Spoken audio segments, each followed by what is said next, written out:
Los Estados Unidos siempre se han autoproclamado como la primera democracia del mundo. Desde que los peregrinos del Mayflower llegaron a Plymouth, se creen el pueblo elegido por Dios para expandir al resto del mundo valores como la libertad, la tolerancia y el pluralismo. ¿Cuántas veces no habremos visto a John Wayne, a Schwarzenegger o a Stallone enfrentarse a los malvados indios, soviéticos, chinos, moros, rojos o cubanos en defensa del sufragio universal? En Independence Day vencen incluso a los extraterrestres y un cowboy al final, con un pie encima de un platillo volante, dice que a partir de ese momento el 4 de julio será el Día de la Humanidad. Donald Trump, todo un presidente en funciones de los Estados Unidos de Norteamérica, incitó a sus huestes a dar un golpe de Estado y le hicieron caso. Hay guiones ya para todo, pero este iba en serio. Desde la disolución de Yugoslavia, Estados Unidos lleva impulsando revoluciones de colores por el mundo, que siempre empiezan desconociendo un resultado electoral donde ha ganado alguien que no es de los suyos. La diferencia es que ahora es en casa, y al no poder bombardear su propio Capitolio, lo han tenido que asaltar. Un tipo disfrazado de bisonte, otro poniendo los pies en la mesa del despacho de la presidenta, otro robándose un atril y 4 muertos. La América profunda en plan tejero, sustituyendo el se siente en coño por Save America o Make America Great Again, que queda más espectacular. Trump deja a los Estados Unidos en el más estricto ridículo, pero la cosa no es de broma, porque con la entrada de los seguidores de Trump en el Capitolio, la extrema derecha ha roto otro candado más hacia lo que vaya a ser el fascismo del siglo XXI.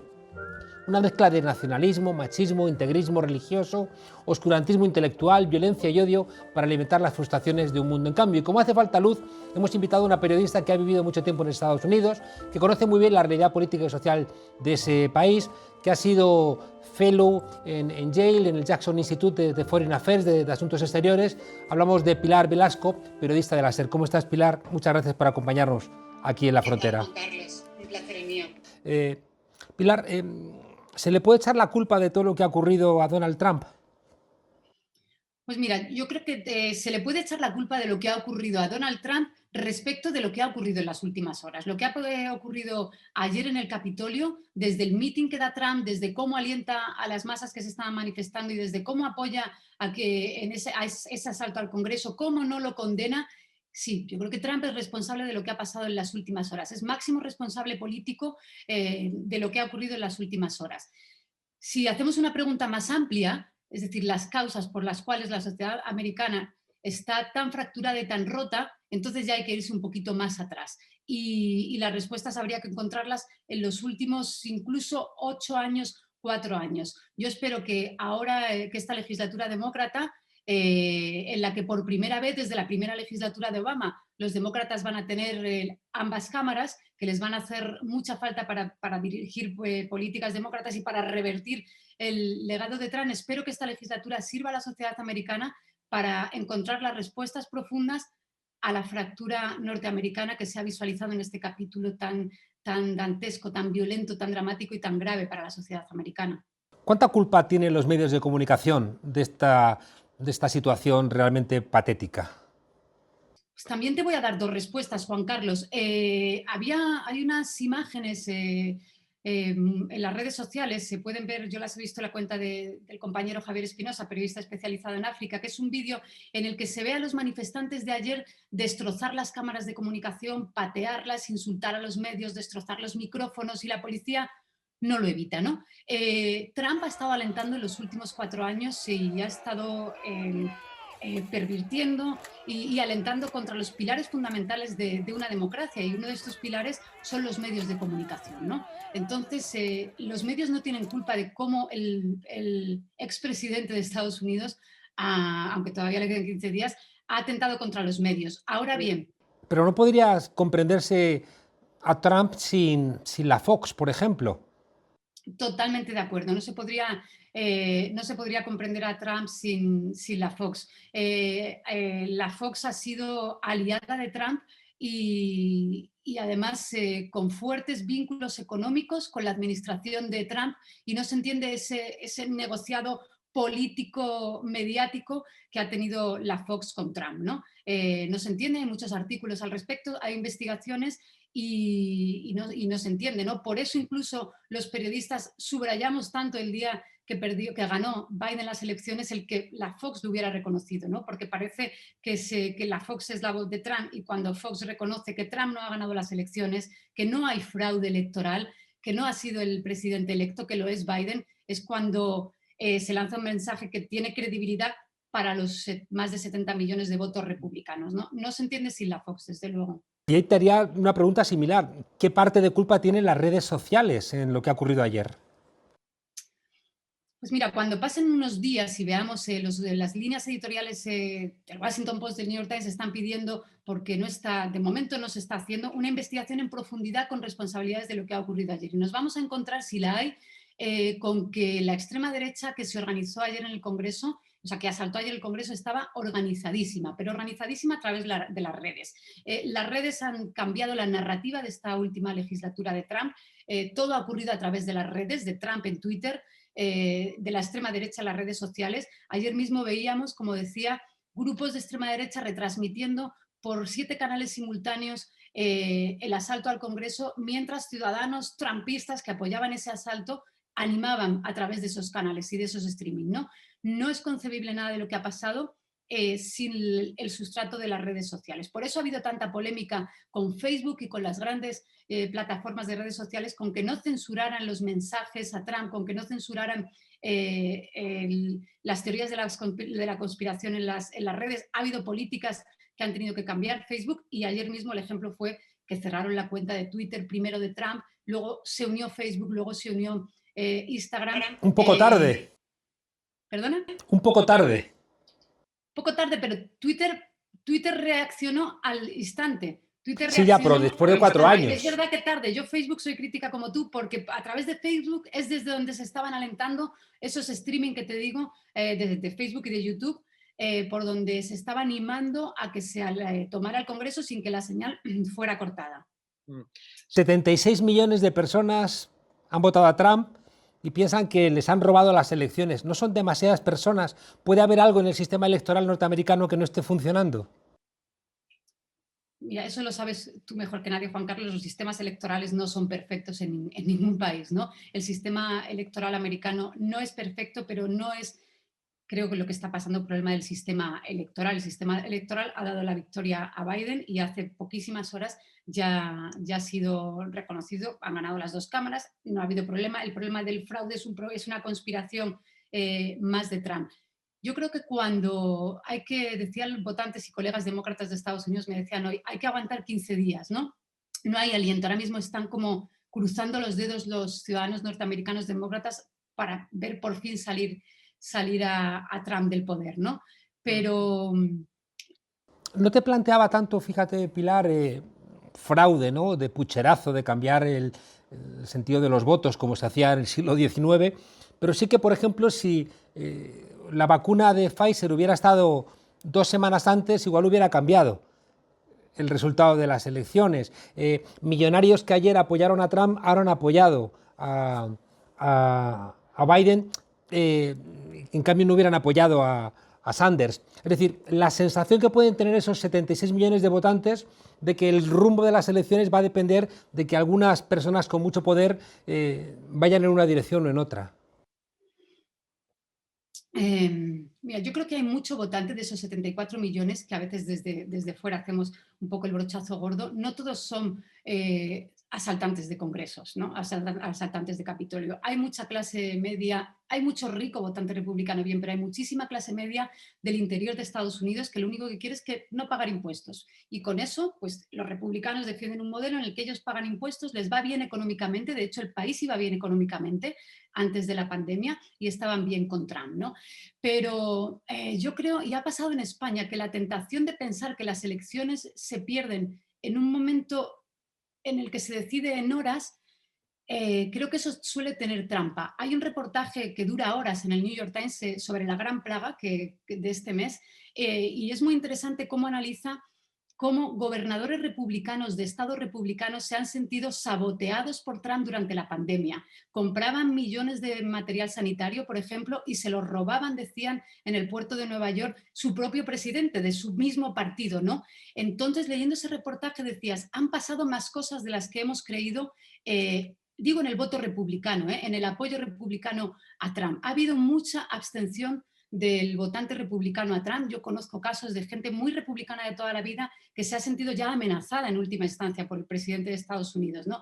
Y lo que ha hecho Trump en estos 4 años es ir amenazando target, ¿no? Que se dice, ha puesto en una diana a muchísimos sectores de la población, a mujeres, a población negra, a inmigrantes, y entonces tú haces ese suma, suma y suma, movilizas todo el voto de los que se han sentido amenazados y el republicano durante la gestión de la pandemia, durante estos últimos meses, también ha dejado de sentir ese apoyo, ¿no? Y como te digo, el ejemplo de estos gobernadores que se han sentido traicionados por su presidente del mismo partido me parecía significativo a cómo ha ido perdiendo bastante apoyo social del voto republicano, por mucho que tenga esos 74 millones de votos. Las elecciones, cuando hay un cambio electoral, tú eso lo sabes también mejor que nadie, no suelen ser por unos márgenes muy amplios tampoco. Obama no tuvo un margen amplio cuando ganó las elecciones, estuvo ahí justito, tampoco lo tuvo Trump cuando ganó las elecciones. De hecho, el voto popular lo perdió frente a Hillary Clinton, ¿no?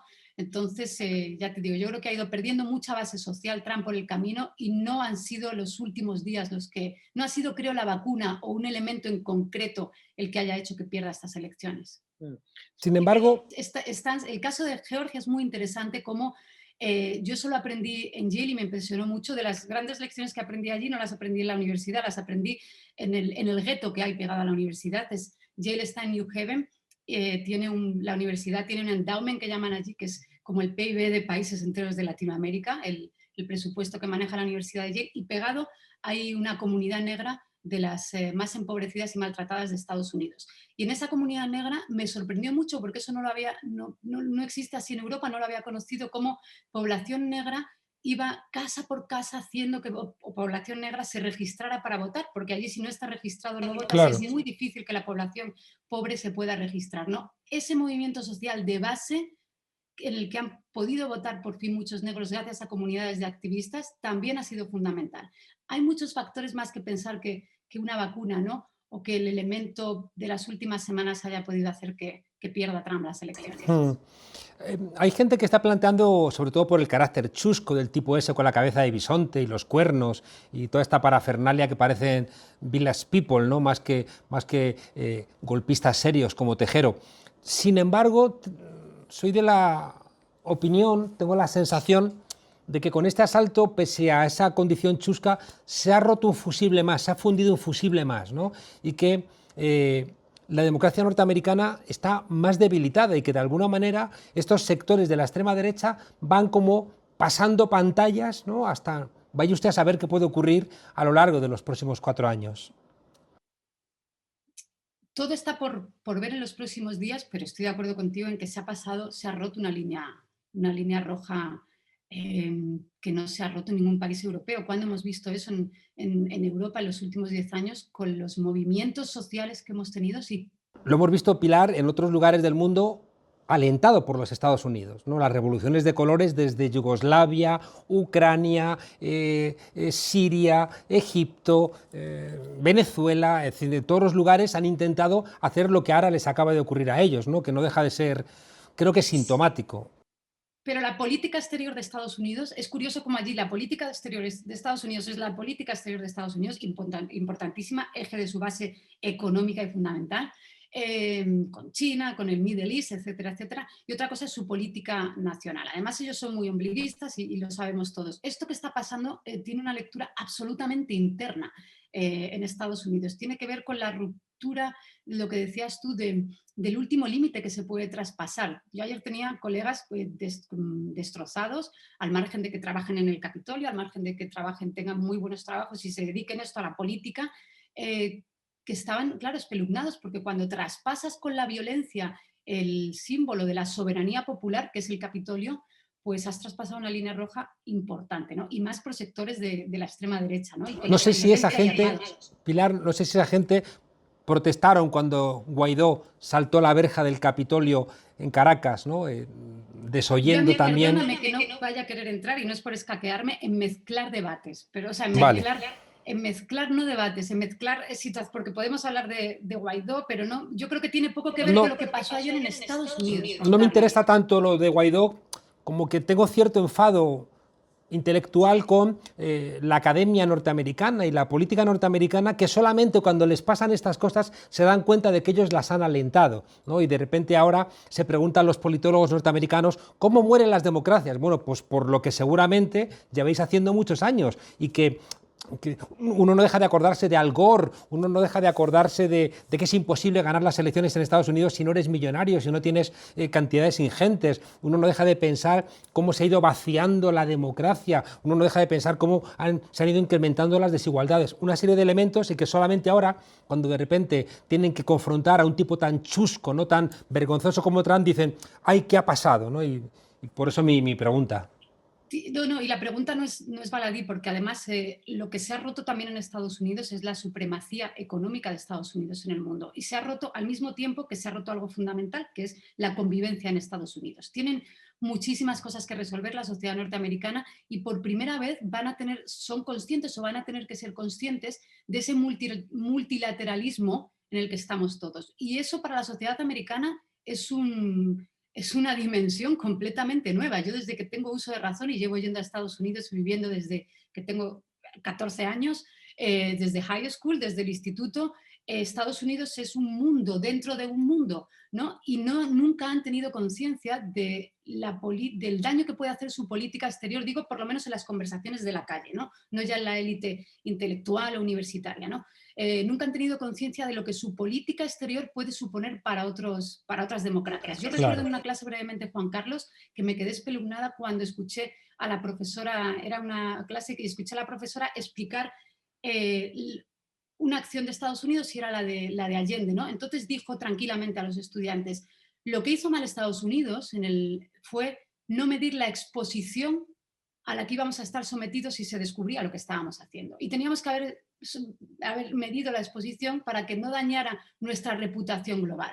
Tú te has reído, claro, era como, a ver, ¿cómo levanto la mano? ¿Cómo se empieza la conversación desde aquí? ¿No? Estaba totalmente, o sea, es que no hay ni que explicarlo, ¿no? Esa es Ya. la dimensión a veces de cómo se explica la política norteamericana en Estados Unidos. Tienen muchísimo que hacer y una de las cosas fundamentales es esta, es que ojalá Biden, ojalá Kamala Harris, ahora que se enfrentan a ejes como el de Asia, como el de la necesidad de volver a reconstruir puentes con Europa, con Latinoamérica, ojalá lo hagan desde otro sitio, ¿no? Y lo van a tener que hacer porque ya no son la primera potencia respecto de todo como lo eran antes.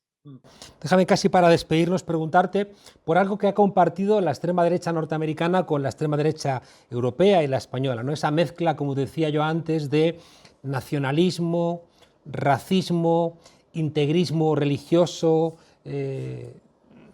autoritarismo, ese odio hacia las mujeres, ese cóctel explosivo que Steve Bannon vino a España, ¿no?, a compartir con Vox y con el Partido Popular y que parece que ha ido cuajando en la sociedad norteamericana y en una parte también de las sociedades europeas.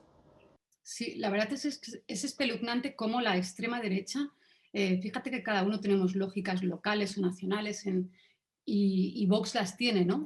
Con el tema del franquismo en España y eso es una señal de identidad de Vox en España. Pero es alucinante cómo es verdad que se parecen, tienen como la misma formación, la misma agenda, ¿no? ¿Cuándo ha reconocido Marine Le Pen el triunfo de Biden? Hoy, después de que lo ha hecho Trump. ¿No? Abascal todavía estamos esperando a ver si se da cuenta de que Trump y Le Pen, que son de los suyos, ya se han pronunciado, ¿no? Pero es verdad que han tejido en los últimos años, a través de las redes también y a través de la formación y económicamente también, han tejido, pues eso, una red muy potente en la que en este mundo ya global y en el que es tan fácil comunicarse, pues comparten agenda y comparten muchos puntos de conexión en común, ¿no? Eh, la buena noticia es que van cayendo, o sea, cuando cae Trump, cae un gran elemento, un gran peso de la extrema derecha, pero es verdad que pensar que está todo resuelto con que cae Trump es no tener dimensión de lo que está pasando, ¿no? La extrema derecha está muy interconectada con esos valores falsos que tú decías, ¿no? La utilización de la nación, de la familia. Esas banderas confederadas, ¿no? Esa reconstrucción del pasado tan falsa. Esa reconstrucción del pasado que coincide en Estados Unidos como coincide en España, ¿no? Exactamente. Y esos grupos, esos subgrupos y esos sustratos de la extrema derecha van a seguir ahí, ¿no? Otra cosa es que no tengan su máximo representante en el Capitolio, pero van a seguir ahí, siguen organizados y de hecho lo han estado siempre. Acuérdate, Juan Carlos, de cuando nace Vox en España, cómo se reunieron con 2 secretarias de Estado de la administración de Trump. Un partido político que no tenía ni representación política todavía en España, no tenían ni los primeros 10 diputados que consiguieron en esas primeras elecciones de abril de 2019 y ya tenían reuniones al máximo nivel en la administración de Trump, en las que Iván Espinosa se trasladó a Estados Unidos en varias ocasiones, ¿no? Para ver cómo se podían financiar, cómo se podían organizar y eso no podemos minusvalorar esa organización que tiene la extrema derecha para ocupar el poder e imponer su agenda desde ahí, ¿no? Si los manifestantes hubieran sido negros, ¿hubieran roto el primer cordón siquiera? No, ¿O si no, hubieran sido defensores medioambientales? no. Es muy doloroso y tienen razón hay periodistas negros que lo están denunciando en los medios hoy y editoriales, en los que es muy evidente si cogemos la imagen de las manifestaciones del Black Lives Matter, para entenderlo rápidamente hay que coger esas manifestaciones y coger lo que pasó ayer, ¿no? Pero es inconcebible esos selfies que veíamos por las redes de algunos policías, aunque sea minoritario y toda la policía, seguro que no es así, pero esos selfies... Bueno, abriendo las que hacían, vallas. Hemos visto policías abriendo las vallas. abriendo las vallas, o esas imágenes ya dentro del Capitolio en la que se enfrentan, les empujan y los otros no se dejan reducir, pero les pegan directamente, ¿no? Los manifestantes se están pegando a la policía. Eso habría sido imposible. Si hubiera sido población negra, les habrían reducido seguro, si no disparado, ¿no? O sea, que es muy doloroso ver esa diferencia de trato de la policía con un sector y otro de la población. También vi por las redes a un activista que decía, esta es la primera vez en que los blancos se empeñan en ser detenidos y no lo consiguen, ¿no? Pilar Velasco, periodista de la SER, becaria de Fellow después, ¿no? del Jackson Institute en Yale. Muchas gracias por acompañarnos en La Frontera. Déjame, antes de que te vayas, preguntarte, ¿hay riesgo de una guerra civil en los Estados Unidos? Yo soy optimista, quiero pensar que no. Riesgo, la democracia es débil, lo decía ayer Joe Biden, pero creo que creo que no es tanta la revuelta social como parece, no se ha incendiado el resto de Estados Unidos. Si todos los que llegaron al Capitolio eran todos los que podían llegar, bueno, no está tan mal la cosa.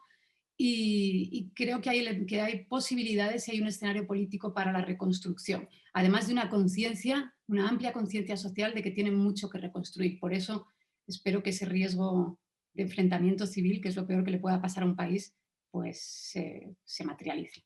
No me ha dado menos miedo comentarios de Albert Rivera, de Teodoro García Egea, de Abascal, respecto de lo que ha ocurrido allí, ¿no? Que también de Tony Cantó, que nos da una señal también de qué ocurre con esa derecha en España, que se ha corrido a la extrema derecha y que, igual que esa gente, esos energúmenos no han estado a la altura democrática, me temo que nuestra derecha tampoco ha estado a la altura democrática.